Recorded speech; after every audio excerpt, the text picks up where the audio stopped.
भारत के एक जाने माने रणनीतिज्ञ यानी स्ट्रैटेजिस्ट ने कहा था कि इंटरनल सिक्योरिटी पे अगर कोई थ्रेट आता है, यानी आंतरिक सुरक्षा पे अगर कुछ थ्रेट आता है, तो वो सबसे बड़ा एक चैलेंज है किसी भी स्टेट की निरंतरता यानी कंटिन्यूटी और स्टेबिलिटी पर यानी स्थिरता पे। ये कहा था चाणक्य ने।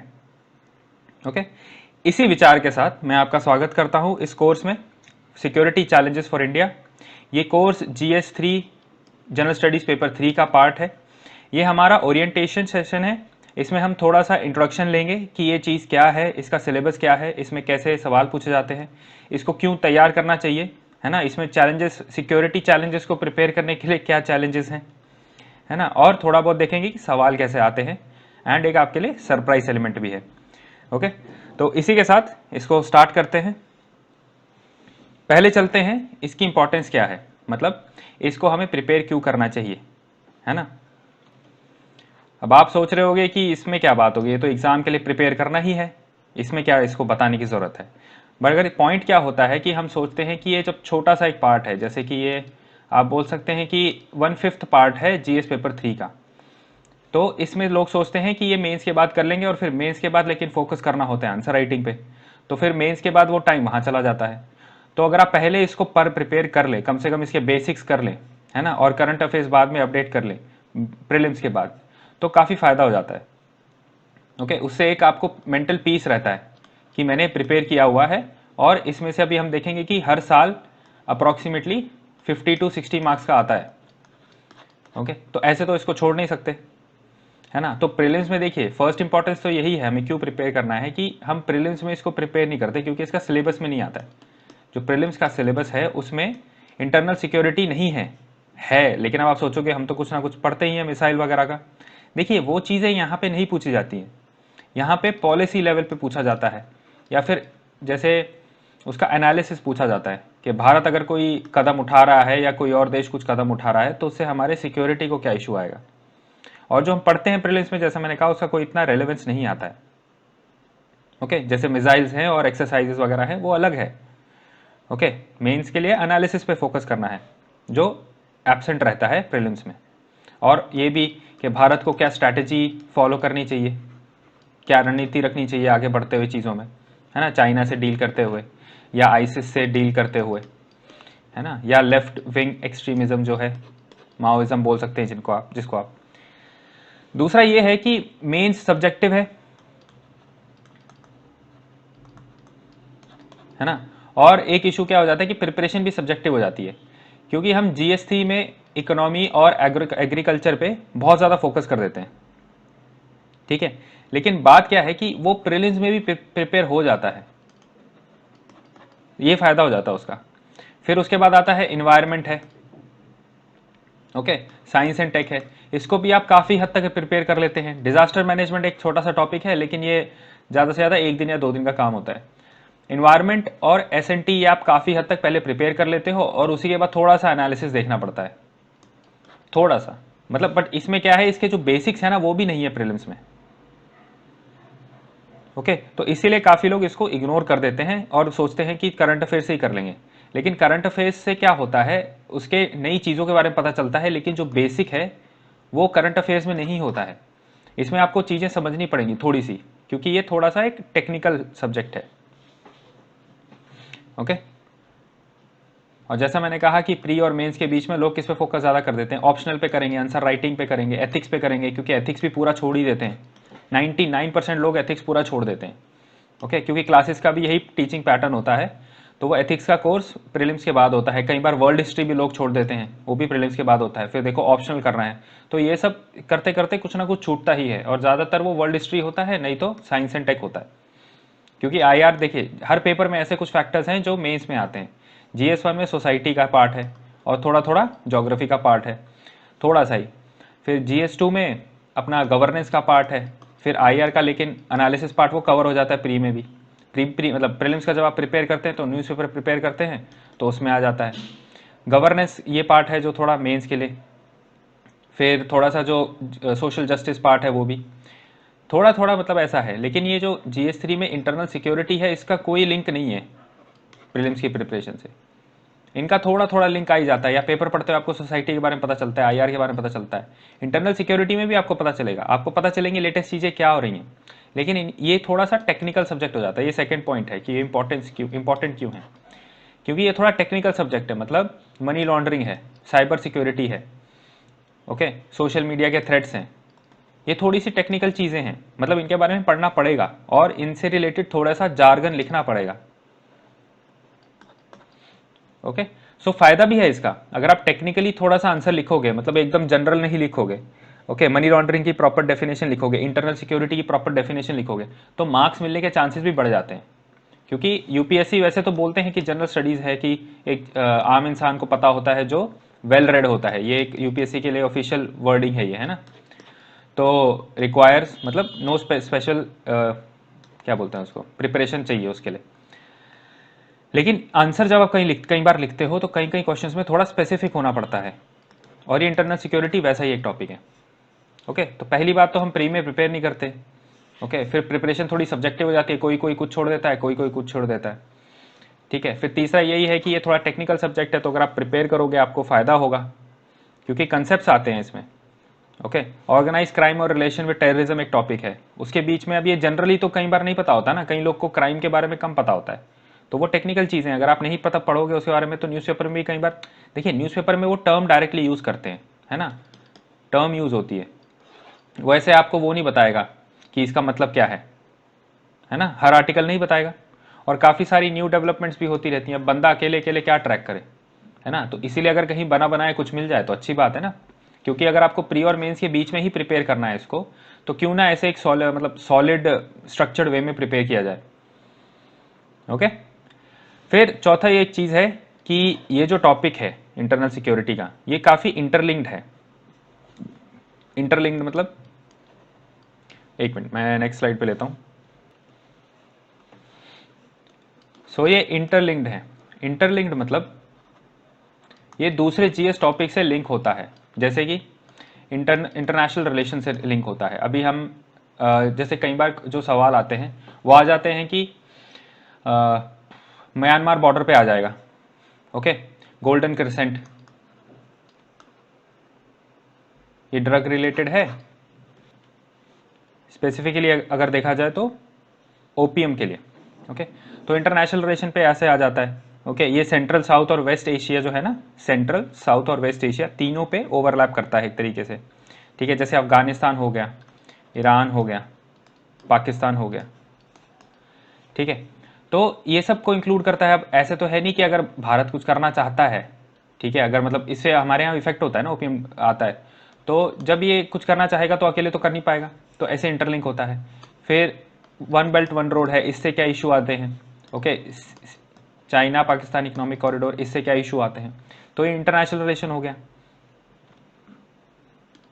ऐसे ही कई वर्ल्ड हिस्ट्री से उठाए हुए होते हैं, पोस्ट इंडिपेंडेंस इश्यूज हैं, इंडिया पाकिस्तान का आप लगा लो। ओके, फिर उसके बाद पोस्ट इंडिपेंडेंस में लेफ्ट विंग एक्सट्रीमिज्म भी आ जाता है ना। फिर टेक्नोलॉजी रिलेटेड भी है, जैसे साइंस एंड टेक से कैसे होगा, आप सोचो, बिटकॉइंस, साइबर सिक्योरिटी पूरा उधर का टॉपिक है। ओके, फिर सोशल मीडिया का इश्यूज, तो ये सब इंटरलिंक्ड है ना। तो ऐसा नहीं है कि आप अकेले में पढ़ सकते हैं, ऐसा नहीं कि सिर्फ थोड़े से इंटरनल सिक्योरिटी के आर्टिकल्स कर लिए हो गए। पॉइंट क्या है, दूसरे सब्जेक्ट से लिंक करना है। ओके, तो ये प्रिपेयर करना इसलिए इंपॉर्टेंट हो जाता है। ऐसे अकेले देखो क्या रहता है कि कई बार ऐसे हम सोचते हैं कि आंसर तो लिखा है लेकिन मार्क्स नहीं आए, तो मार्क्स यूं ही नहीं आते क्योंकि कई बार हम लिंक नहीं करते उसको। ऐसे बहुत से सवाल हो रहे हैं जो इधर उधर से पेपर में मिक्स हो रहे हैं, 2 का 3 में पूछ रहे हैं, 3 का 2 में, क्योंकि उनको लिंक करना है, वो देखना चाहते हैं आप कैसे लिंक कर रहे हो। अब ये तो गेम के रूल्स हैं और हमें अडेप्ट करना पड़ेगा, तो ऐसे ही आपको ध्यान रखना है। और यही काम आपके लिए हम कर रहे हैं ना, कि हम एनालाइज कर रहे हैं, हम आपको बता रहे हैं, है ना, हम आपके लिए आंसर राइटिंग लाएंगे, हम आपके लिए स्ट्रक्चर्ड कोर्स लाएंगे, पीपीटी में आपके लिए नोट्स होंगे। ओके, लास्ट पॉइंट ये है, इसको क्यों प्रिपेयर करना चाहिए, क्योंकि देखो ये करंट ओरिएंटेड होता है, तो बेसिक्स इसमें ऐसा नहीं है कि आपको पूरा हिस्ट्री की तरह इतना सब कुछ पढ़ना है। तो बेसिक जो है थोड़े से पढ़े, करंट से रिलेट किया, काम बन गया। ओके, फिर उसके बाद इसमें थोड़ा सा ये भी है कि डायनामिक कंटेंट रहता है, तो आप मतलब न्यूज़पेपर से सिर्फ अगर आप थोड़ा सा बेसिक तैयारी कर लो, थोड़े से घंटे दे दो इसको, 10 20 25 टाइप्स, हो जाएगा काम आपका। ओके, एक हफ्ता दे दो, आपके बेसिक हो जाएंगे, पूरा बैकग्राउंड क्लियर हो जाएगा। उसके बाद जो उस साल के करंट अफेयर होंगे वो आप कर लो। ओके, वैसे तो हम आपको ये सब देंगे ही। ओके, तो एक ये मैं आपको बता रहा हूँ कि आप ये अपने आप कैसे अगर करना चाहो तो डायग्राम्स वगैरह बनाना इसमें इंपॉर्टेंट रहता है। डायनामिक इसमें आप चीज़ें बना सकते हो, जैसे कोई भी जैसे बॉर्डर एरियाज है तो नॉर्थ ईस्ट का मैप बना सकते हो। ठीक है, सो एंड सो ऑन। ठीक है, लास्टली एक ये है इंपॉर्टेंस क्यों है प्रिपेयर करना, क्योंकि इसकी कोई स्टैंडर्ड बुक नहीं है। ऐसे तो बहुत नोट्स हैं, ऐसा नहीं है कि बहुत नोट्स है, लेकिन अगर आप स्टैंडर्ड बुक से कंपेयर करो तो बिपिन चंद्र जैसी बुक हो जाती है, या लक्ष्मीकांत जैसी, या स्पेक्ट्रम की मॉडर्न इंडिया की, है ना। तो वैसे कोई स्टैंडर्ड बुक नहीं है, सब बन रही है ना। वो फिर और ऊपर से इतना डायनामिक है कि वो हर साल चेंज होती रहती चीज़ें। एक साल पॉलिसी आई, अगले साल चेंज हो गई। ओके, तो इस वजह से अगर आप अपडेटेड कोर्स देख लोगे तो फ़ायदे में रहोगे, चाहे कोई भी हो। मैं ये नहीं बोल रहा हूँ ये वाला, लेकिन कोई भी हो, मैं बता रहा हूँ आपको प्रिपेयर कैसे करना है, ये स्ट्रैटेजी है एक तरीके से। ओके, तो स्टैंडर्ड बुक्स नहीं है, इसका एक इशू आ जाता है, बहुत सारे नोट्स हैं, कोई और कम से कम खुद 2-3 नोट्स उठाने ही पड़ते हैं प्रिपरेशन के लिए। किसी में कुछ मिसिंग होता है, किसी में कुछ मिसिंग होता है, क्योंकि टीचर का एक बायस भी होता है ना, कि वो उसको कई चीज़ें पसंद आती है वो अच्छे से पढ़ा देता है, और कईयों को अच्छी नहीं लगती वो अच्छे से नहीं पढ़ा पाते, है ना। तो 2-3 नोट्स उठा के करना ही पड़ता है। ओके, चलो, तो ये है 6 रीजन, ये इतना इंपॉर्टेंट क्यों है, और हमें क्यों ये ढंग से एटलीस्ट इसको थोड़ा टाइम देना चाहिए। ओके, स्ट्रक्चर्ड वे में। लास्टली 7th पॉइंट अगर हम देखें तो इसमें मतलब ये पेपर में कहाँ कहाँ मैटर करता है। ओके, इसमें देखो ये 40 to 60 मार्क्स आता है GS3 में। ओके, एंड अभी हम देखेंगे कि पैटर्न क्या था। पैटर्न भी हम ब्रीफ में देखेंगे, ऐसा नहीं कि विल सी एवरी क्वेश्चन। सो 40 से 60 मार्क्स आता ही आता है। एक दो ऐसे भी आ जाते हैं हर साल, जैसे साइबर सिक्योरिटी पे आ जाता है, गुड फेंसेस करके एक मेक्स गुड, ऐसा एक आया था इससे। ओके, बॉर्डर के सिक्योरिटी चैलेंजेस क्या हैं। ओके, सो ऐसे ऐसे आते रहते हैं, बताओ ऐसे ऐसे सो ऐसेज लाइक दिस आते रहते हैं। ठीक है, तो इशू क्या होता है, जैसे मैंने पहले बताया कि लोग अगर प्रिपेयर नहीं करते हैं, ठीक है, मतलब लोग प्रिपेयर नहीं करते हैं, तो उससे इशू क्या होता है कि आप इतना बड़ा ऐसे नहीं लिख पाते हो। और जैसे मैंने बताया ये थोड़ा टेक्निकल हो जाता है, इसमें करंट अफेयर्स आ जाते हैं, इसमें टर्म्स आ जाती हैं, तो अगर आप वो ढंग से लिख दो तो मार्क्स मिलने की प्रोबेबिलिटी बढ़ जाती है, क्योंकि आप जनरल चीज़ नहीं लिख रहे हो। आपने कई बार सुना होगा, और ये यूपीएससी भी चाहती है कि आप कोई भी आर्ग्यूमेंट दे रहे हो वो फैक्ट के बेस्ड पे होना चाहिए, है ना। उसमें ऐसा नहीं है कि आप कुछ भी जनरल बात लिख रहे हो कि हमें ये करना चाहिए, हमें वो करना चाहिए। अरे क्यों करना चाहिए, पहले अगर काम नहीं किया वो चीज़ और आप कह रहे हो करना चाहिए क्योंकि आपको ऐसा लगता है, तो वो गलत है ना। इसलिए कमेटी के रिकमेंडेशन हमेशा लिखनी चाहिए। ठीक है, कमेटी रिकमेंडेशन हमेशा लिखने चाहिए। ओके, शॉर्ट फॉर्म है, आप प्लीज़ ऐसा मत लिखिएगा पेपर में। तो देखिए, तो ऐसा होता है, तो अगर आप ऐसे टेक्निकल चीज़ों पे ध्यान दोगे, ओके, करंट अफेयर्स के ऐसे इसलिए लोग प्रेफर करते हैं क्योंकि काफ़ी सारे एग्जाम्पल्स होते हैं। तो वैसे ही अगर इस सब्जेक्ट को आप प्रिपेयर कर लो थोड़ा सा ढंग से स्ट्रक्चर्ड वे में, तो आपके लिए फ़ायदा ही है। ओके, सो मार्क्स का है, ओके, और ऐसे भी आ जाता है। उसके बाद आपको एक तरीके से पर्सपेक्टिव भी मिलता है एक नया, अगर आप टेक्नोलॉजी को और इसको रिलेट करके पढ़ोगे तो आपको बहुत सारे टॉपिक ऐसे में भी काम आते हैं, जैसे साइंस एंड टेक का कोई ऐसे आ गया। ओके, तो उसमें आप इंटरनल सिक्योरिटी का भी लिख सकते हो कि हमें ये वहाँ पे भी हेल्प करेगा। सिंपल, ऐसा नहीं है कि आप सिर्फ इंटरनल सिक्योरिटी के ऐसे में लिख सकते हो, आप दूसरे ऐसे में भी लिख सकते हो लिंक करके इसको, इंटरनेशनल रिलेशंस के ऐसे में लिख सकते हो। तो ये क्या है, आपके ऐसे को डायमेंशन देता है। जब आप एग्जाम में कभी आंसर लिखोगे तो आप सोचोगे दूसरे डायमेंशंस कहाँ से लाए जाएं। ऐसे ही अगर आप पढ़ के जाओगे तो ही होगा ना, और अगर आप सिलेबस कंप्लीट करके जाते हो तो ही आप अच्छे से अटेम्प्ट कर पाओगे। Right, sorry. सो ये 7 टॉपिक्स हैं, ओके, जो आपको आई थिंक एक क्लियर पिक्चर देंगे क्यों ये इसको प्रिपेयर करना चाहिए, क्यों इसको नहीं छोड़ना चाहिए। ऑलराइट, और एक स्ट्रक्चर्ड वे में एक तरीके से सलीके से करेंगे तो अच्छी बात है, बहुत ज़्यादा चांसेस है, अपने को ही फायदा है। ठीक है, चलो, पैटर्न क्या रहता है ज़्यादातर सवालों का, थोड़ा सा कंसेप्चुअल रहते ही हैं, जैसे कि मैंने बताया आपको ये टेक्निकल सब्जेक्ट है। ओके, कंसेप्ट पूछेंगे ही पूछेंगे, है ना, और उसके बाद टेक्निकल चीज़ें ही पूछ लेते हैं, जैसे पॉलिसी वगैरह पे आ जाएगा, उसमें आप टेक्निकल चीज़ें ही लिख पाओगे, है ना।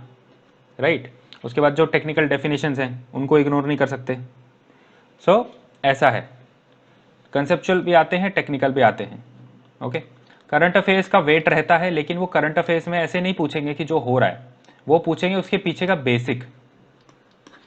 ओके, उसके पीछे का बेसिक पूछेंगे और फिर पूछ लेंगे इसका क्या करना चाहिए। जैसे कि मैं एग्जांपल देता हूँ, लोन वुल्फ अटैक्स हुए थे।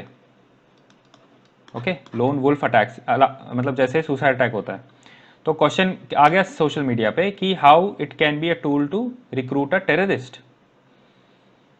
ओके, तो और जैसे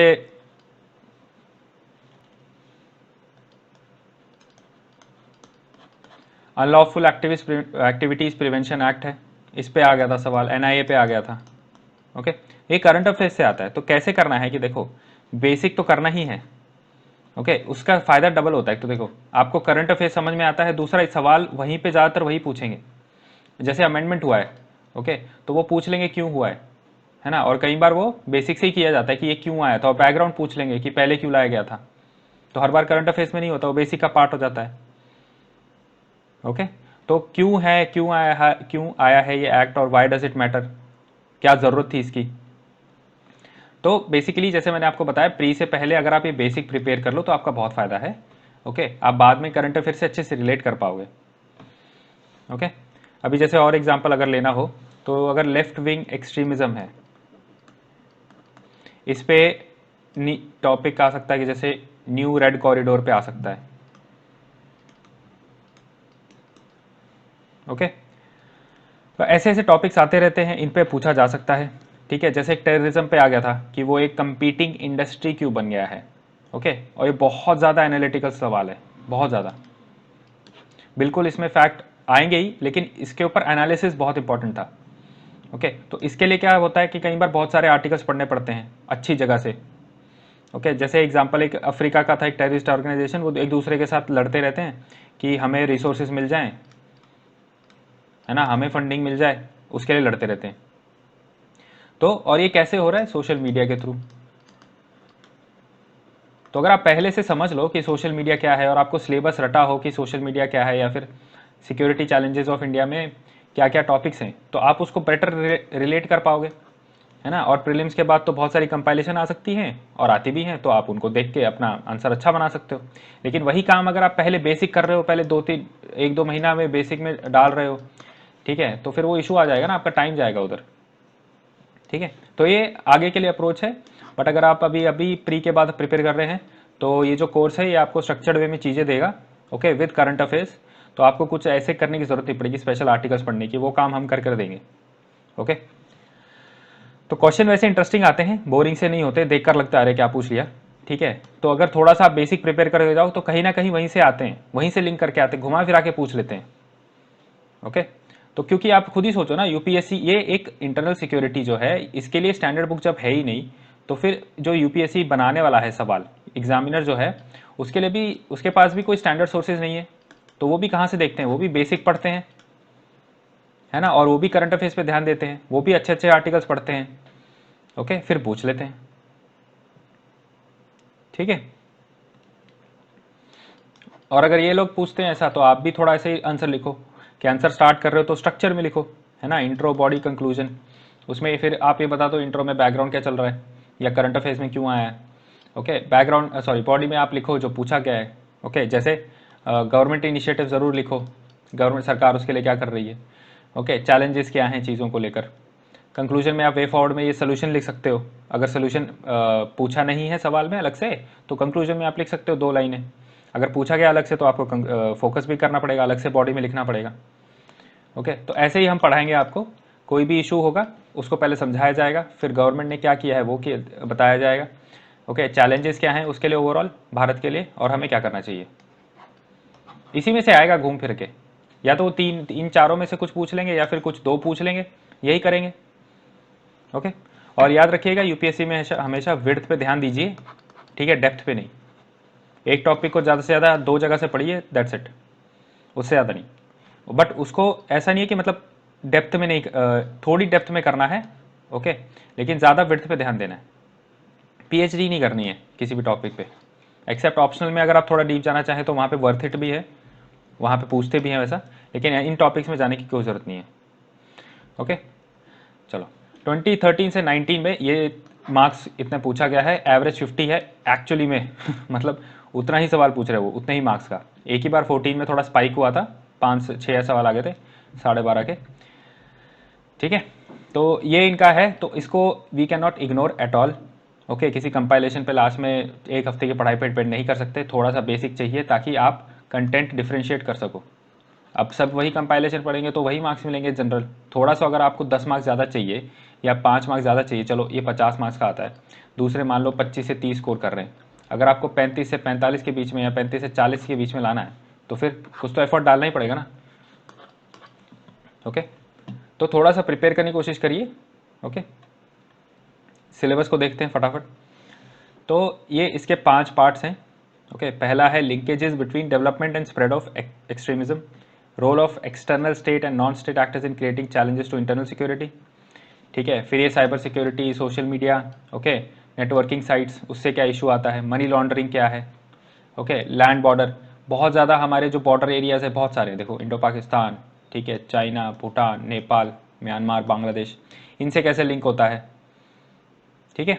फिर ऑर्गेनाइज्ड क्राइम और टेररिज्म कैसे लिंक होता है। फिर हमारी जो सिक्योरिटी फोर्सेस हैं अलग अलग टाइप्स की, उनको कैसे रिस्पॉन्सिबिलिटीज़ दी गई है, किसका क्या काम है, बीएसएफ क्या है, ओके, फिर आर्मी का क्या रोल है, फिर इंटेलिजेंस एजेंसीज का क्या रोल है। तो ऐसे ऐसे हम देखेंगे इन चीज़ों को। ओके, तो पहले आ जाते हैं कि linkages between development and spread of extremism. अब देखो ये जो डायग्राम आप देख रहे हो, 5P approach, prevention, partners, people, programming and politics, ये एक्सट्रीमिज्म से वायलेंस को कैसे कम किया जाए उसके, ठीक है। तो ये है 5P अप्रोच। अब देखो कोर्स के दौरान ऐसे ही मैं आपको फ्रेमवर्क देता रहूँगा, ठीक है, छोटे छोटे, जिससे आप याद करने में आसानी हो। और ज़्यादातर हमारी डायग्राम वाली अप्रोच होगी, लिखा जाएगा, कंटेंट भी होगा ताकि आप नोट्स बना पाएँ, लेकिन डायग्रामेटिकल बहुत अप्रोच होगी, पिक्टोरियल विजुअल अप्रोच ज़्यादा होगी, क्योंकि शॉर्ट टाइम है, प्रिपेयर करने में टाइम लगता है इसको। ओके, तो जितना जल्दी आप विजुअली रिलेट करोगे तो उतना आसान रहेगा। तो ये 5P अप्रोच है। अब ये मैं क्यों आपको बता रहा हूँ, क्योंकि ये UNDP के एक डॉक्यूमेंट से लिया गया है। ओके, वहाँ पे क्या उन्होंने कहा है कि आप इंक्लूसिव डेवलपमेंट बढ़ाएं, ओके, ताकि डाइवर्सिटी, मतलब उन्होंने बोला है कि एक्सट्रीमिज्म से वायलेंस कैसे बचाना है। एक तो इंक्लूसिव डेवलपमेंट हो, मतलब सबका विकास हो, ओके, फिर टॉलरेंट हो दुनिया। ओके, देखो ये GS4 का टॉपिक आ गया इधर। ओके, ये एक वैल्यू है GS4 में। फिर डाइवर्सिटी को रिस्पेक्ट किया जाए, ये कौन सा से आ गया, देखो ये GS1 से आ गया। तो इसीलिए इंटरनल सिक्योरिटी लिंक्ड है चीज़ों से।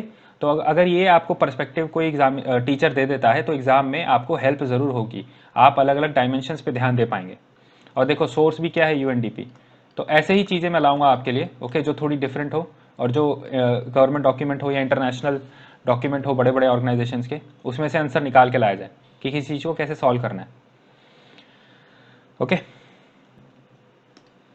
तो देखो जो डेवलपमेंट होता है वो एक तरीके से नहीं होता है। ओके, हमें उसको हर तरीके से ध्यान देना होगा। जैसे यही इंक्लूसिव, मतलब सबके लिए होना चाहिए, ऐसा नहीं है कि सिर्फ अमीरों के लिए काम कर रहा है, नहीं, गरीबों के लिए भी काम कर रहा है, पर्सन विद डिसेबिलिटीज़ उनके लिए काम कर रहा है, जेंडर सेंसिटिव हो। ओके, तो ऐसा भी है। और लेकिन अभी तो मैंने सिर्फ इंसानों की बात करी, ये होना चाहिए रीजन में भी, मतलब north east region, Naxal region, JNK, Jammu and Kashmir, densely forest area जो रहते हैं ना, एकदम घने जंगल, ओके, वहाँ पे भी अगर लोग रह रहे हैं तो उनको भी डेवलपमेंट के फल मिलने चाहिए, ये कहना है इसका। ओके, जैसे एस्पिरेशनल डिस्ट्रिक्ट है, एक अच्छी स्कीम है इसके लिए। ओके, तो हम ये भी देखेंगे ना, जैसे मैंने आपको बताया गवर्नमेंट स्टेप्स क्या है, तो ऐसी स्कीम फ़ायदे में रहेगी। ओके, फिर उसके बाद हम इसका देखेंगे कि डेवलपमेंट अगर नहीं होती है तो एक्सट्रीमिज़म में कैसे चीज़ बदलती है वो। ओके, ओके, फिर उसके बाद क्या होता है, देखो एक सीधा सा स्टेप है उसमें कि लोग पहले तो निराश हो जाते हैं, मतलब डिसकंटेंट हो जाएंगे, ये उनको खुशी नहीं है डेवलपमेंट से। ओके, उसके बाद वो अलग फील करेंगे कि हाँ भाई यहाँ में तो नहीं दे रहे पैसा, हमारी तो गाँव को डेवलपमेंट नहीं दे रहे हैं। ओके, फिर उसके बाद ये फिर रेडिकलाइजेशन और एक्सट्रीमिज्म, ऐसी स्टेज होती है। तो ऐसे ही जैसे मैंने अभी आपको कहा मैं फ्रेमवर्क दूंगा, तो ऐसे ही स्टेप्स होते हैं। पहले वो डिसकंटेंट होते हैं, ओके, फिर एलियनेशन होता है, फिर रेडिकलाइजेशन हो जाता है, फिर एक्सट्रीमिज्म हो जाता है। और ये सब ये भी होगा कि एग्जाम्पल्स के तौर पे आपको बताया जाएगा। ओके, कोई भी ऐसे मैं हवा में बात नहीं करूँगा, लाइव एग्जाम्पल दिए जाएंगे। ओके, जो हो चुका है देश में या हो रहा है।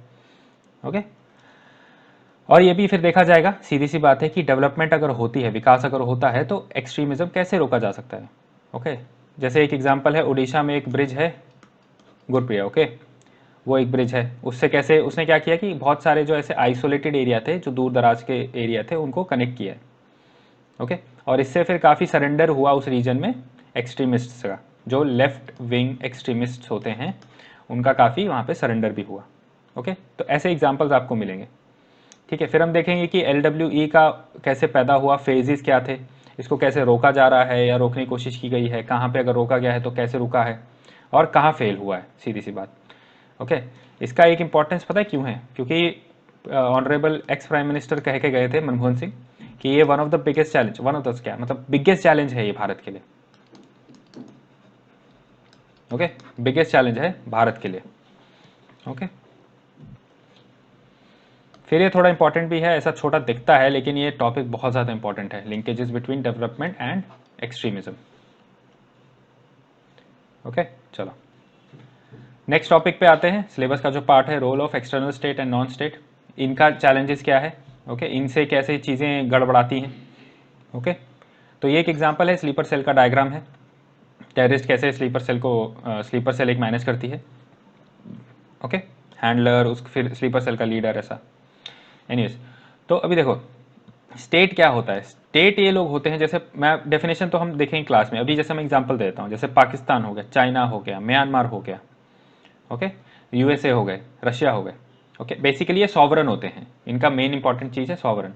नॉन स्टेट एक्टर्स क्या होते हैं, ये सॉवरन नहीं होते लेकिन इनको भी दुनिया में मान्यता होती है, जैसे यूनाइटेड नेशंस, WHO। ओके, लेकिन ये तो पॉजिटिव एग्जाम्पल हो गए। नेगेटिव एग्जाम्पल क्या हो गया, आईसिस, है ना, और क्या हो सकता है, अलकायदा हो गया। Okay, and so on. तो ये सब लोग जो हैं, ये भी तो इनसे थ्रेट आता है। और UN देखो, चैलेंजेस जरूरी नहीं है नेगेटिव हो, मतलब अटैक पे हो। कई बार क्या होता है, इनकी पॉलिसी हमें गलत इफेक्ट कर जाती है, तो वो सब भी होता है। तो जो रेलेवेंट होगा वो देखा जाएगा कोर्स में। स्टेट में भी यही है, जो चाइना की पॉलिसीज़ हैं उनसे हमें क्या चैलेंज है, ऑब्वियसली बहुत चैलेंज है, आपको पता है। ठीक है, इंटरनेशनल रिलेशन में जब हम बॉर्डर का पढ़ते हैं या फिर नेबरहुड रिलेशन पढ़ते हैं, तो चाइना में ही सबसे ज़्यादा चैलेंजेस हैं, चाइना के साथ, है ना। ओके, फिर हम इसमें देखिए क्या देखेंगे कि इंसर्जेंसी देखेंगे।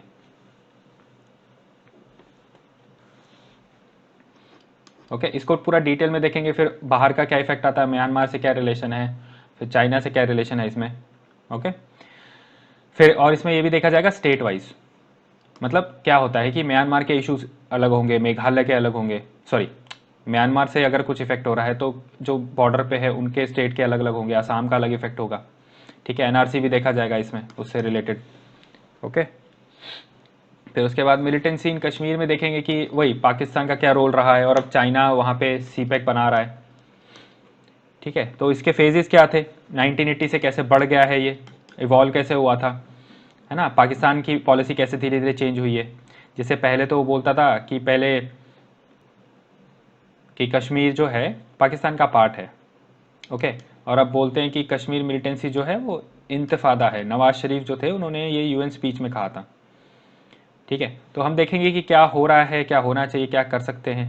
ठीक है, आर्टिकल 370, आर्टिकल 35A, लेकिन सिर्फ सिक्योरिटी डायमेंशन। पॉलिटिकल जो डायमेंशन है कि ये रिमूव होने पे क्या इफेक्ट है, ये सब वो उधर देखा जाएगा पॉलिटी में, GS2 में। हम देखेंगे सिक्योरिटी डायमेंशन ओनली। टेररिज्म में देखा जाएगा कैसे बना ये। ओके, कि कैसे कैसे रीजंस है, एथनो नेशनलिस्ट एक टर्म होती है, will see that. Radical terrorism है, ओके, ड्रग ट्रैफिकिंग टेररिज्म है, ये सब। टेरर फाइनेंसिंग में देखिए, ये तो जड़ है उसकी, जड़ क्या मतलब, रीढ़ की हड्डी है उसकी ये। इसको काट दिया तो सब कट जाएगा। इसलिए ऑनरेबल प्राइम मिनिस्टर ने कहा था, current prime minister Modi ji ने कहा था कि डिमोनेटाइजेशन का एक रीज़न था कि ये जम्मू एंड कश्मीर में कम करने के लिए टेररिस्ट एक्टिविटीज़। ओके, तो ऐसे फिर इंटरनेशनल देखेंगे, जैसे फातफ है, FATF, इससे देखेंगे ये कैसे पाकिस्तान को प्रेशराइज कर रहे हैं क्रेडिबल स्टेप्स लेने के लिए। ये थोड़ा इंपॉर्टेंट हो जाता है ये टॉपिक, टेरर फाइनेंसिंग का। ओके, चलो सिक्योरिटी चैलेंज देखिए बॉर्डर में। हमारा बॉर्डर देखिए, जैसे अभी मैंने थोड़ी देर पहले बताया कि इतना ज़्यादा फैला हुआ है, इतनी सारी कंट्रीज से मिला हुआ है, तो इसमें चैलेंजेस आने ही आने हैं, है ना। देखो पाकिस्तान एंड चाइना का देखेंगे कि वो कैसे इन्फ्लुएंस कर रहे हैं। ओके, म्यांमार का देखेंगे बॉर्डर इशू कैसा है, ठीक है, हॉट परस्यूट जा था, ठीक है, डायरेक्ट सवाल भी आ गया था। ओके, ऐसी चीज़ें देखो करनी है। देखो बेसिक यही रहता है कि आपको चीज़ समझनी पड़ेगी। बेसिक क्या है इसका, इसकी डेफिनेशन क्यों हुआ वो पता चला, फिर उसके ऊपर उसका एनालिसिस किया। अब एनालिसिस ये प्रीलिम्स में तो पढ़ते नहीं है ना। फिर अभी देखो मैनेज कैसे होता है, इंडिया म्यांमार के जॉइंट ऑपरेशन होते हैं। ओके, ऑपरेशन सनराइज है, तो यहाँ पे आपकी प्री की नॉलेज यूज़ होगी, ठीक है। तो स्टैटिक को ऐसे यूज़ करना है, स्टैटिक और बेसिक को ऐसे यूज़ करना है। ओके, अभी देखो फिर नेपाल के साथ ओपन बॉर्डर है, बट अभी देखो चेंज क्या हो रहा है, अभी बॉर्डर इश्यूज़ में सबसे ज़्यादा चेंज क्या हो रहा है कि मेरीटाइम इश्यूज़ आ रहे हैं। ओके, जैसे इंडियन ओशियन रीजन है, इसको अभी इंडिया देख रहा है एज अ स्ट्रेटेजिक बैकयार्ड। ये काफ़ी इंपॉर्टेंट आ जाता है टॉपिक इंटरनेशनल रिलेशंस में भी। ओके, फिर जैसे ये थोड़ा आईआर का टॉपिक है, लेकिन जैसे आईआर में पढ़ते हैं कि हमारा जो इंडियन ओशियन रीजन है, ओके, वो या फिर इंडो पैसिफिक जो रीजन है हम उसको देखते हैं ओपननेस से, ओके, इंक्लूसिवनेस से, कनेक्टिविटी। लेकिन ये आईआर का टॉपिक है, ये यहाँ पे नहीं पढ़ाया जाएगा। लेकिन ऐसा है कि आपको सिक्योरिटी चीज़ें बताई जाएंगी, उससे क्या इश्यूज आ रहे हैं। जैसे मैंने अभी आपको बताया कि एक शिफ्ट हो रहा है टूवर्ड्स मैरीटाइम चैलेंजेस, तो ये शिफ्ट जो है फॉरेन पॉलिसी का, उसको हम चेक करेंगे कि सिक्योरिटी इससे क्या एनालिसिस होना है। ओके, चलो फिर साइबर सिक्योरिटी पे आते हैं। Let me just change ink. देखो तो इसमें क्या है, पहली बात तो ये देखेंगे कि ये है क्या। ओके, फिर इसके टाइप देखेंगे, सबकी डेफिनेशन आपको दी जाएगी। ओके, थ्रेट्स जो है देखो एक्चुअली हम प्रीलिम्स में इसका कर लेते काफ़ी हद तक, है ना। जैसे आपको वायरस पढ़ना होता है, ट्रोजन पढ़ना होता है ना। उसके बाद जो साइबर अटैक्स हैं डिफरेंट टाइप के, जो एक जैसे वॉनाक्राई है, डिफरेंट एग्जांपल्स हैं, ये सब आप प्रीलिम्स में पढ़ लेते हैं। लेकिन इसका एनालिसिस देखना होता है कि इसको कैसे रोका जाए देश के लेवल पे। ओके, वो सब चीज़ें देखना, ठीक है। यहाँ पे भी हम इसको ज़्यादा फोकस नहीं करेंगे बेसिक्स पे, क्योंकि ये ऑलरेडी पढ़ा हुआ है, लेकिन हम इसका एनालिसिस ज़रूर देखेंगे, ठीक है। सबसे ज़्यादा इंपॉर्टेंस हम दे देंगे किस चीज़ पे देंगे, बेसिक्स पे नहीं देंगे, ये थोड़ा सा सिर्फ इंट्रोडक्शन होगा, टर्म्स डिक्लेयर हो जाएंगी। ओके, हम क्या समझेंगे कि इसकी ज़रूरत क्या है, क्योंकि देखो क्या है, जैसे मैं आपको एक ब्रीफ में बताऊं तो इंडिया डिजिटली अभी बहुत ज़्यादा आगे बढ़ रहा है और खुद ज़्यादा मतलब प्रोग्रेस भी कर रहा है, और खुद के पास के एम्पावरमेंट भी हो रही है। मतलब हम बहुत सारे स्टेप्स ले रहे हैं कि हम भी डिजिटली एक सुपर पावर बने, है ना। डिजिटल इंडिया मूवमेंट है, डिजिटल इंफ्रास्ट्रक्चर क्रिएट हो रहा है, फाइबर नेटवर्क क्रिएट हो रहा है। वो आपको स्कीम पता होगी गवर्नमेंट स्कीम की, ध्यान याद रखिए, याद करिए, ठीक है।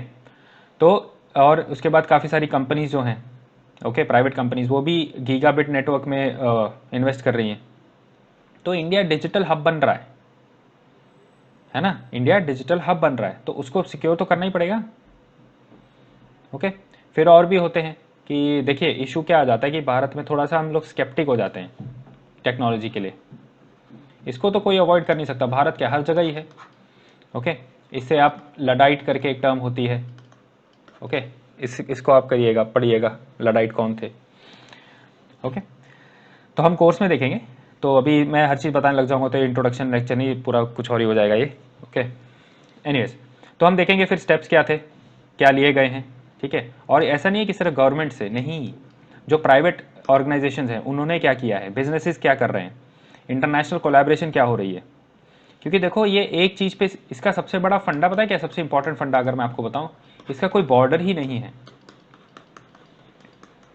ओके, ऐसा नहीं है कि सिर्फ अगर पाकिस्तान पे अगर कुछ हमला हो रहा है तो हमें उसको कुछ करने की ज़रूरत नहीं है। बात क्या है कि अगले दिन हमारे इधर ही हो जाएगा वो, क्योंकि इसके कोई बॉर्डर नहीं होते, ठीक है। इसको अटैक करने के लिए कोई कहीं पे बैठा हो कहीं पे भी कर देगा। तो इसका एक तो ये इफेक्ट हो गया। दूसरा ये हो गया कि we can't pinpoint sometimes कि कहाँ से अटैक आ रहा है।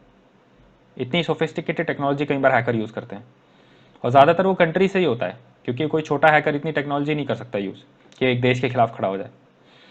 ओके, तो क्रॉस बॉर्डर अटैक्स बढ़ गए हैं इस वजह से, ठीक है। और फिर देखो एक स्टेट एक्टर्स का दूसरे में इंटरफेरेंस, जैसे ये कंट्रोवर्सी ही है, रशिया एंड यूएस इलेक्शंस, इसकी कंट्रोवर्सी हुई थी काफ़ी अच्छी, है ना, इन्फ्लुएंस का, राइट, जो ट्रम्प जीता था इलेक्शन। तो ऐसे स्टेप्स क्या लिए गए हैं इसको टैकल करने के लिए, तो ये सब ऐसी चीज़ें पढ़नी है। ठीक है। फिर जैसे इसमें एग्जांपल मैं दे देता हूँ, बुडापेस्ट कन्वेंशन होता है, ओके, ऐसी चीज़ें देखेंगे हम, ठीक है। चैलेंजेस क्या होते हैं, देखो चैलेंजेस में बहुत ज़्यादा हो जाता है कि अगर हम इतना सोल्यूशन दे रहे हैं फिर भी चीज़ें रह ही जाती हैं, क्योंकि ये टेक्नोलॉजी जो है ये इसका नेचर ही यही है कि ये बहुत जल्दी इवॉल्व हो रहा है। तो हमें क्या चाहिए, अच्छा साइबर सिक्योरिटी का इंफ्रास्ट्रक्चर चाहिए देश में, ओके। फिर हमारा स्टेटस क्या है हमें पता चलेगा, कैसे पता चलेगा, एक ITU होता है, international telecom unit, sorry international telecommunication union, sorry sorry for that. तो ये सब हमारा स्टेटस बताता है कि इंडिया का क्या रैंक है, ओके। फिर ऑब्वियसली हमें वे फॉरवर्ड चाहिए, देखो यही स्ट्रक्चर है, जैसा मैंने अभी आपको एक ब्रीफ दिया है स्ट्रक्चर का, यही है, ऐसे ही मैं आपको पढ़ाऊंगा तो आपको समझने में चीज़ें आसानी रहेंगी। वे फॉरवर्ड वही का वही आप उठा के आंसर लिख सकते हो कि देखो कैसे हमें अपना इंफ्रास्ट्रक्चर इंप्रूव करना चाहिए, है ना। नई इनिशिएटिव्स क्या हैं, जैसे साइबर डोम, ये पूछा भी जा चुका है। साइबर सिक्योरिटी पॉलिसी है 2013 की, IT एक्ट है, ओके। और डिफरेंट स्टेप्स हैं जो हैं और क्या क्या लिए जा सकते हैं। सो ये सब चीज़ें ऐसे आपको स्ट्रक्चर में पढ़ाई जाएंगी। अब चैलेंजेस क्या हैं, देखो अलग अलग चीज़ों से, ओके। कम्युनिकेशन, मीडिया क्या है, देखो रोल ऑफ मीडिया क्या है, ओके। देखो पॉजिटिव नेगेटिव सबका होता है, तो पॉजिटिव क्या है मीडिया का, कि वो जो दूसरी एजेंसीज हैं हमारी एनफोर्समेंट एजेंसीज, उनको हेल्प करता है लोगों तक पहुंचने में, ओके। फिर जैसे cyber security police, cyber security initiative है यूनिवर्सिटी, सॉरी ये इनिशिएटिव है महाराष्ट्र का,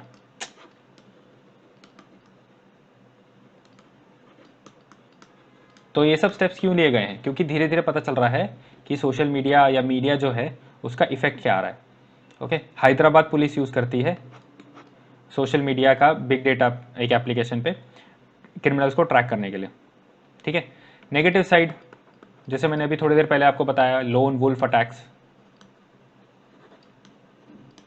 ई टेररिज्म, ई एक्सट्रीमिज्म, ठीक है। तो काफ़ी प्लानिंग सोशल मीडिया से कर रहे लोग, मिलजुल रहे हैं सोशल मीडिया पे, लेकिन उसका नेगेटिव इफेक्ट भी है, ओके। तो इससे रिक्रूटमेंट बढ़ रही है, इससे रेडिकलाइजेशन बढ़ रहा है। फिर हम देखेंगे कम्युनिकेशन जो नेटवर्क है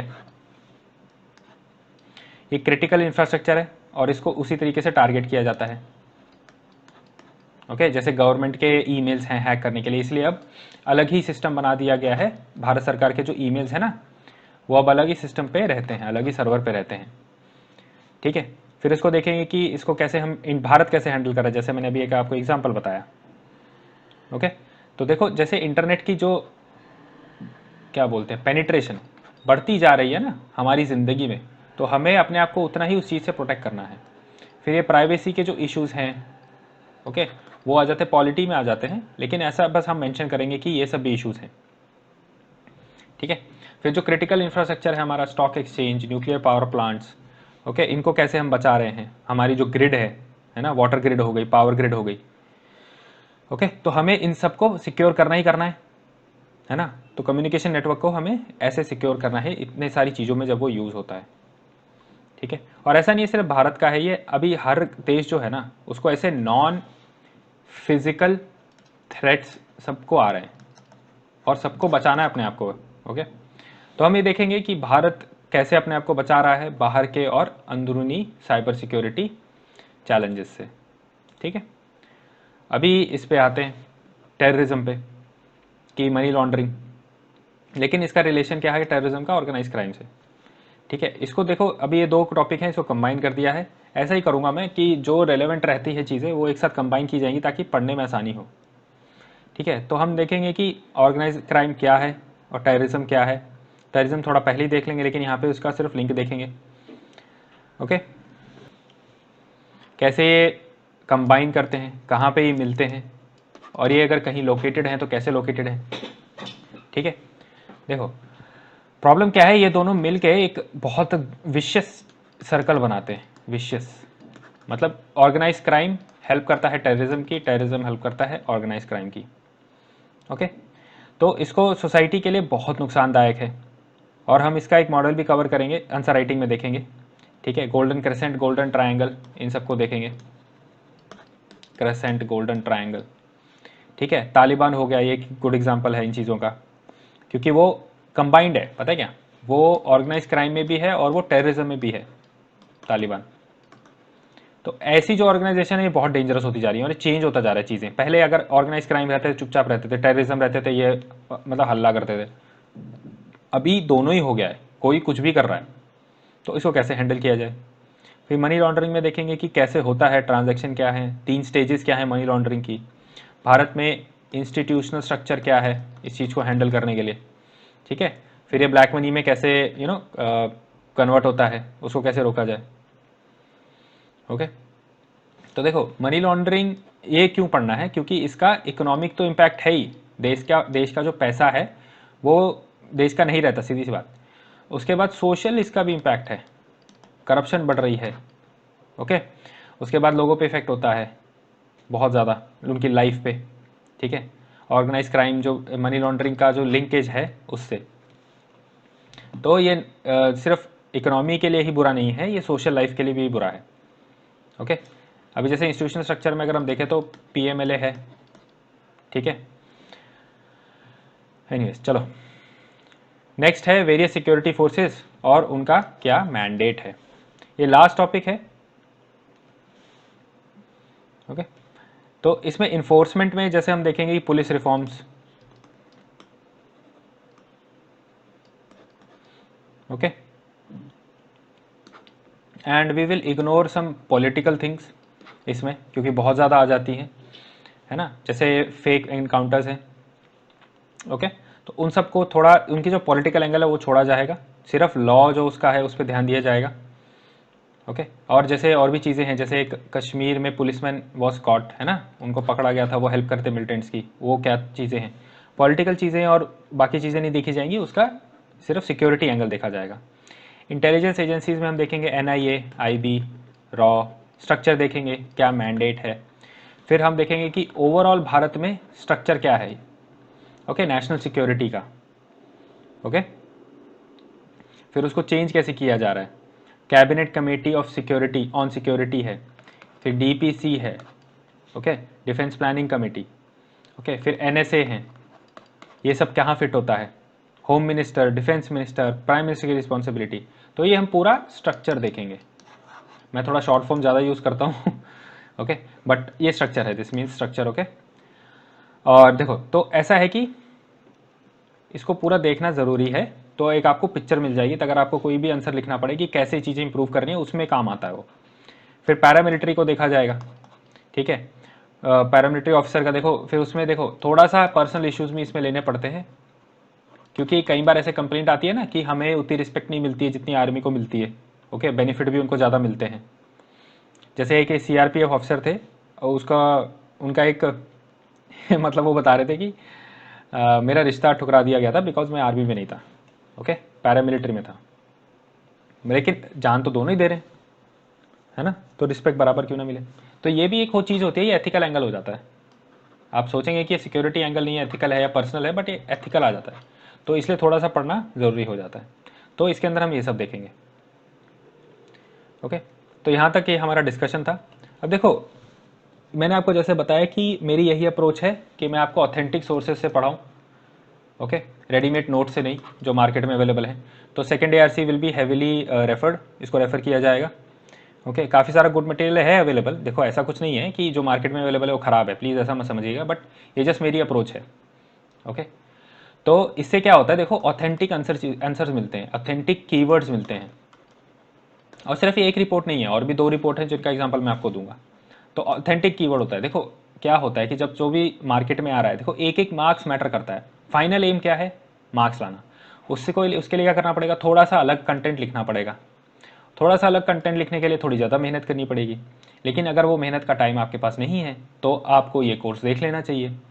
ओके तो इसमें क्या है कि रिपोर्ट्स को देखा जाएगा, वहाँ पे जो कीवर्ड्स दिए हैं, फ्रेमवर्क दिए हैं, सोल्यूशन दिए हैं विद प्रूफ, क्योंकि आप डायरेक्टली लिख सकते हो कि ये सेकेंड ARC में लिखा था, या ये मिनिस्ट्री ऑफ होम अफेयर्स की रिपोर्ट में लिखा था, या ये नीति आयोग की रिपोर्ट में लिखा था।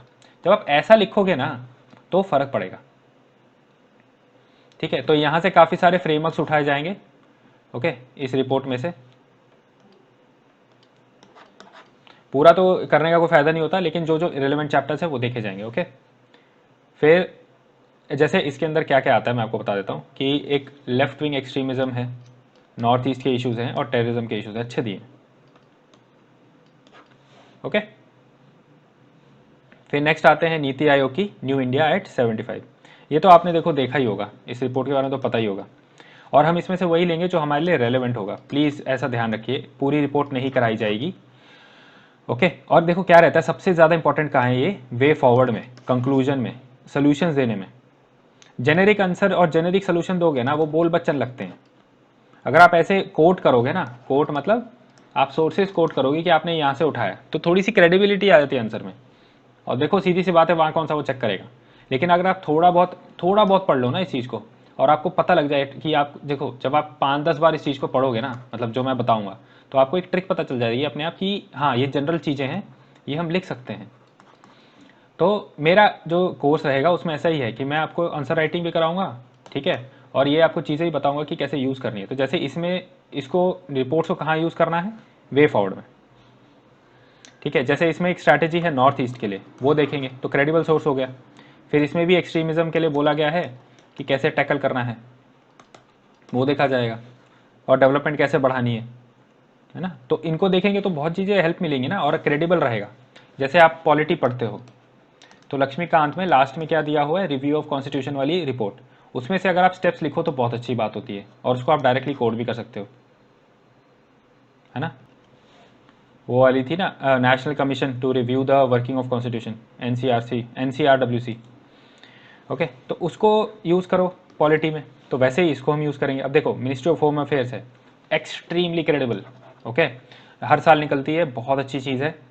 ओके, स्ट्रेट अवे आंसर उठा लो, नोट्स में डाल लो, ठीक है। तो इसमें क्या है कि देखो गवर्नमेंट से आ रहा है, डायरेक्ट गवर्नमेंट रिपोर्ट है ना, इंडिया ईयर बुक जैसे, तो बेसिक्स जो होते हैं इसमें अच्छे दिए होते हैं, ठीक है। और इससे हमारा कंटेंट भी बना है, लेक्चर के जो मेरे हैं, मैं इसमें से भी कंटेंट बनाता हूँ, ठीक है। तो सेपरेट चैप्टर इसमें कैसे, जैसे बॉर्डर मैनेजमेंट पे है, और इंटरनल सिक्योरिटी ओवरऑल पे भी है। तो देखो ये कॉम्प्लीमेंट्री हैं सब ये तीनों रिपोर्ट्स ना। इसमें देखो जैसे left wing extremism, north east और टेररिज्म, इसमें भी टेररिज्म है, नॉर्थ ईस्ट पे दिखा रहा है, ठीक है। और इसमें बेसिक्स दिखाएगा, ठीक है, बॉर्डर के ऊपर है, इंटरनल सिक्योरिटी। ओके, चलो, तो ये है बोनस आपके लिए, एक सैम्पल क्वेश्चन हम डिस्कस करेंगे, तो आपको पता लगेगा मेरी अप्रोच क्या है, कैसे काम करना है, ठीक है। चलो, तो पहले ये जो सवाल है इसमें ये ध्यान से पढ़ लेते हैं पहले इसको। देखो हमेशा सवाल को पहले ध्यान से पढ़ो, 2 से 3 बार फटाफट पढ़ लो, पूरा पढ़ो, और ऊपर से ऐसा नहीं सीपैक देखिए आंसर लिखना चालू, नहीं, please don't do that, blunder होता है वो, ठीक है। तो देखो, चाइना पाकिस्तान इकोनॉमिक कॉरिडोर है, is viewed as a cardinal subset of China's larger initiative which is OBOR, one belt one road, gave a brief description of CPEC and enumerate the reasons why India has distanced itself from the same। 2018, 10 marks, 150 words. अब देखो, पहले मैं आपको बता दूं, अगर ये 15 marks का होता तो इसके ऊपर थोड़ी चीज़ें और जुड़ जाएंगी। ओके, इंट्रोडक्शन बड़ा हो जाएगा, बॉडी में 1-2 पॉइंट और लिख सकते हो, मतलब आप बॉडी में थोड़ा सीपेक के बारे में लिख सकते हो, क्योंकि ये 10 मार्क्स का है। ओके, तो पहले तो देखो, पहले सवाल ध्यान से पढ़ते हैं, 2 बार पढ़ लिया। अब देखो, जो चाइना पाकिस्तान इकोनॉमिक कॉरिडोर है is viewed as a cardinal subject of China's larger one belt one road. ये पता है क्या है, ये एक कंटेक्स्ट है, ये सवाल नहीं है, ये कंटेक्स्ट है, मतलब वो आपको एक एंगल दे रहे हैं कि इसके एंगल में लिखना है। ये प्रियम्बल बोल सकते हो, जैसे कॉन्स्टिट्यूशन होता है, ये भी प्रियम्बल है। क्वेश्चन क्या है, पहले तो एक छोटा सा डिस्क्रिप्शन देना है, ठीक है, फिर उसके बाद क्या बताना है, एन्यूमरेट द रीजंस। तो पार्ट ए जो है वो ये है, ठीक है, पार्ट बी जो है वो ये है। Okay, highlight, this is the part B, this is the part A. Okay, ये जो है वो एक प्रीमाइस है, वो एक प्रियम्बल है, सॉरी प्रियम्बल है, और एक basically it's a context only. Okay, तो हम स्ट्रक्चर में फॉलो करेंगे, introduction, body and conclusion. Okay, तो ध्यान रखना आपको क्या नहीं करना है, आपको वन बेल्ट वन रोड के बारे में नहीं लिखना है, और आपको सीपैक को भी, सीपैक और वन बेल्ट वन रोड को भी कनेक्ट नहीं करना है। आपको ये नहीं लिखना है चाइना क्या कर रहा है, ठीक है, श्रीलंका में या म्यांमार में। ओके, आपको मतलब एक्सप्लेन नहीं करना है, आपको ये मेंशन करना पड़ेगा क्यों ऐसा है, ठीक है, वो हम आंसर में लिखेंगे, लेकिन आपको एक्सप्लेन नहीं करना है वो चीज़, क्योंकि ऑलरेडी उसने बोल दिया ना ये उसका पार्ट है। ओके, मतलब आपको बेसिकली चाइना और मतलब स्ट्रिंग ऑफ पर्ल्स पे नहीं लिखना है, string of pearls will be one part of the answer, वो एक पार्ट रहेगा, वो पूरा आंसर नहीं है, ठीक है। तो देखो ये सिर्फ 10 मार्क्स का है, तो फटाफट इसको देखते हैं, छोटा ही है। इंट्रोडक्शन में आपको देखो क्या करना है कि सिर्फ बेसिक इंट्रोडक्शन देना है, किसके बारे में, सीपैक के बारे में, उसकी डेफिनेशन आप लिख सकते हो, ठीक है, कि देखो ये वेस्ट चाइना से अरेबियन सी पे जा रहा है वाया पीओके, ये है उसकी मतलब क्या बोल सकते हैं इसको आप, जुगाड़ू डेफिनेशन। ओके, एक तरीके से ये extension of string of pearls है, ठीक है। और भी बहुत चीज़ें हैं कि जैसे नियो कॉलोनियलिज्म है, उसका पार्ट है चाइना का, जैसे एग्जांपल हम्बन तोता पोर्ट, चाइना क्या कर रहा है कि लोगों को लोन दे रहा है और उनसे फिर बाद में चीज़ें ले ही रहा है, ओके, लीज पे।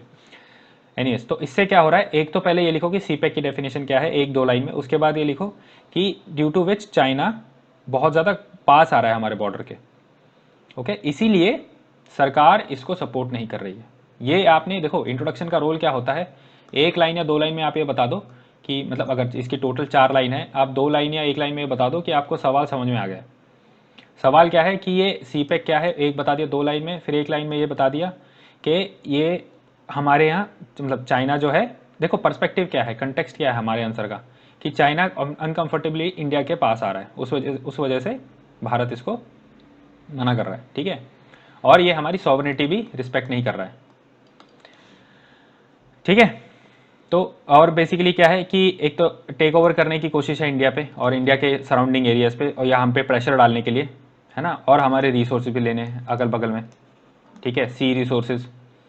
तो बेसिकली इतना सारा जो है इंट्रोडक्शन नहीं लिख सकते, तो आप सीधा लिखिए, ये मैं आपको सेंटेक्स कंटेक्स्ट बता रहा हूँ ताकि आप इसको समराइज करो। समराइज में क्या लिखना है, सीपैक लिखना है और वाई इंडिया इज अपोजिंग, तो सीपैक की डेफिनेशन लिख दिया, वाई बता दिया क्यों, क्योंकि ये हमारे सॉवरेन राइट्स पे इन्फ्रिंज कर रहा है, और दूसरा अनकंफर्टेबली इंडिया के पास आ गया है, ठीक है। अब डिटेल में थोड़ा देखो, बॉडी में लिखना है उसको। बॉडी में क्या लिख सकते हो कि पहला तो लिख सकते हो कि ये Pakistan occupied Kashmir, first subsection will be PoK, इसमें आप लिखोगे कि ये गिलगित बल्तिस्तान से पास होता है जो इंडिया का है लीगली, ओके। उसके बाद और इसके एग्जांपल आप क्या दे सकते हो कि वहाँ पे वो डैम बना रहे हैं, ठीक है, फिर उससे क्या हो रहा है, जैसे पुंजी डैम है, ओके, तो इससे क्या है, इंडिया के रिपेरियन इंटरेस्ट जो हैं उस पर भी इंफ्रिंजमेंट आ रही है, ठीक है। और दूसरा क्या होगा कि अगर इंडिया इस पर ज्वाइन कर लेता है तो इट विल लेजिटिमाइज सीपैक, है ना, या फिर पीओके, बट है तो हमारा ही ना। दूसरा स्ट्रिंग ऑफ पर्ल्स हो गया, ये भी उसका ही पार्ट हो रहा है, ठीक है, कि चाइना पाकिस्तान नेक्सस है इस साइड में, स्ट्रिंग ऑफ पर्ल्स के लिए हमारे वेस्टर्न साइड में। वैसे तो इनमें कुछ कॉमन है नहीं चाइना पाकिस्तान में, बट ये क्यों जुड़े हुए हैं, दोस्त का दोस्त, सॉरी दुश्मन का दुश्मन मेरा दोस्त, वो वाले में, ठीक है। तो ये जो एक्सेस हुआ है ये इंडिया को मतलब बांधने के लिए हुआ है, इंडिया को नीचे ले जाने के लिए हुआ है, ये जो एक्सेस बना है, तो it is a threat to our sovereignty. क्योंकि देखो यहां पे तो हमने लिख दिया कि थ्रेट है सॉवरेनिटी को, कैसे है आप ये बताएंगे ना यहाँ पे, ठीक है। फिर ये भी है कि चाइना जो है चाइना जो है दूसरी कंट्रीज को फोर्स कर रहा है, ओके, कैसे, कोऑपरेटिव कैपिटलिज्म, या मैंने आपको बताया नियो कॉलोनियलिज्म, ओके, तो इसके थ्रू वो दूसरी कंट्रीज का सपोर्ट ले रहा है, ठीक है। Next point, benefits for India है नहीं ज़्यादा, ठीक है, भारत के लिए कोई टेंजिबल बेनिफिट नहीं है। ओके, पाकिस्तान का ज़्यादा है, चाइना का ज़्यादा है, और हमें घेर रहे हैं, उल्टा नुकसान है हमारा। क्योंकि देखो, और ये कैसे प्रूव करना है, देखो फैक्ट देना है। हम SCO और AIIB के पार्ट हैं, जिसमें चाइना पाकिस्तान दोनों हैं SCO में। ठीक है, और जो AIIB है उसको, वो चाइना लेड डेवलपमेंट बैंक है। हम इसके तो पार्ट है ही ना, इसके तो हमने छोड़ा ही नहीं, राइट। तो अगर हमें फ़ायदा दिख रहा है, हमारा कुछ फ़ायदा है, तो हम ज्वाइन करें ना, इवन दो उसमें चाइना, सॉरी, उसमें चाइना और पाकिस्तान है। ठीक है, मतलब चाइना और पाकिस्तान इसमें है। AIIB is led by Asian infrastructure investment bank, is led by China. But ये हमें हेल्प करता है। SCO कैसे हेल्प करता है हमें? एनर्जी सिक्योरिटी के ऊपर हेल्प करता है। ओके, ये सब IR का पार्ट है, तो यहाँ पे मैं ज़्यादा एक्सप्लेन नहीं करूँगा इस चीज़ को। ठीक है, तो ये हमें अगर हेल्प कर रही है organisation, even though they are Chinese led, we are still are part of it. हम ऐसे बायस्ड नहीं हैं कि सिर्फ चाइना पाकिस्तान है तो चलो, नहीं। हम मेच्योर हैं इतने कि हम उस पर देख रहे हैं कि हमारी सॉवर्निटी पे अटैक हो रहा है। ओके, हमारे हमें मिलिट्री थ्रेट है उससे। ठीक है, ये चीज़ हो गई। ठीक है, तो देखो ये 4 पॉइंट्स को आप देखो, अब इसको मोल्ड कैसे करना है 15 मार्क्स के लिए, 10 मार्क्स के लिए। आप ज़्यादा थोड़ा 1-2 लाइन हर चीज़ हर पॉइंट में लिख दो, 15 मार्क्स का हो जाएगा। 10 मार्क्स का लिखने के लिए थोड़ा ब्रीफ में एक्सप्लेन करो, है ना, एग्जाम्पल के साथ एक्सप्लेन करो। देखो एग्जाम्पल के साथ करोगे ना, स्टैंडर्ड एग्जाम्पल के साथ, तो आपको एक्सप्लेन कम करना पड़ेगा। सबसे अच्छी ट्रिक ये होती है अच्छे एग्जाम्पल की। अगर आप अच्छा एग्जाम्पल लिखोगे, जैसे मैंने SCO AIIB का एग्जाम्पल लिया, तो आपको ज़्यादा एक्सप्लेन नहीं करना पड़ेगा। ओके, और फोकस करो इंडिया के कंसर्न पे, और ऑब्वियसली मैप, ये रहा। ठीक है, तो चाइना, फिर इंडिया, ये सब आपको लिखने की ज़रूरत नहीं इतना डीप में। ओके, कशगा टू ग्वादर, ओके, इतना भी कुछ ऐसा बनाने की ज़रूरत नहीं है। आप सिर्फ यहाँ से ऐसे करके ऐसे, that's it, Kashgar to Gwadar. Okay, और फिर ये पास हो रहा है इंडिया से। ठीक है, मेरी ड्राइंग बहुत अच्छी है। ओके, तो ऐसे आप बना सकते हो। ठीक है, पाकिस्तान तो ऐसे ही थोड़ा सा बना दो कुछ भी, बस। ठीक है, चलो कंक्लूजन क्या लिखोगे? कंक्लूजन में आप ये लिख सकते हो कि considering the points above, okay, India की ऑफिशियल पोजीशन है कि since it passes through POK which is India's territory, है ना, और since CPEC is part of BRI and it passes through POK, it violates India's sovereignty and territorial integrity. Therefore, India will not be a part of CPEC and OGOR. Okay, अगर आपको और भी जोड़ना है तो आप इसमें लिख सकते हो कि सॉवर्निटी और स्ट्रेटेजिक इंटरेस्ट्स, ऐसे भी करके। तो ये आप कंक्लूजन लिख सकते हो, ऐसे लिखना है। ठीक है, अब देखो आंसर राइटिंग में कुछ चीज़ें अवॉइड करनी होती हैं, फटाफट मैं आपको बताता हूँ ब्रीफ में। एक तो इनफॉर्मल लैंग्वेज आप अवॉइड करिए। ऐसा आप नहीं लिख सकते कि चाइना एंड पाकिस्तान हमारे तो दुश्मन है भाई, हम इसलिए नहीं ज्वाइन करेंगे, हमें नहीं अच्छे लगते। इसलिए मैंने आपको यहाँ पॉइंट दिया था मैच्योर का। ओके, क्योंकि हमें इंटरनेशनल सपोर्ट लगता ही है कई चीज़ों के लिए, पॉइंट वो है। तो ऐसा नहीं है कि देखो, तभी तो इज्जत होती है भारत की, तभी पाकिस्तान की रियलिटी सबको पता है, लेकिन वो सिर्फ क्या बोलते हैं, एक तरीके से मौके का दोस्त है वो। ओके, कन्वीनियंट रिलेशनशिप है वो, ऐसा नहीं है कि ट्रांजैक्शनल रिलेशनशिप है। जैसे USA ने भी तो सपोर्ट हटा दिया उधर से, अब वो चाइना के पीछे जा रहा है। ठीक है, although this are all international relations, तो हमें थोड़ा ऐसा अवॉइड करना पड़ेगा डिस्कशन डीप में। मैं सिर्फ आपको चीज़ें बताऊंगा, एक्सप्लेन नहीं कर पाऊंगा IR की। ओके, तो देखो अवॉइड करना है क्या, इनफॉर्मल लैंग्वेज,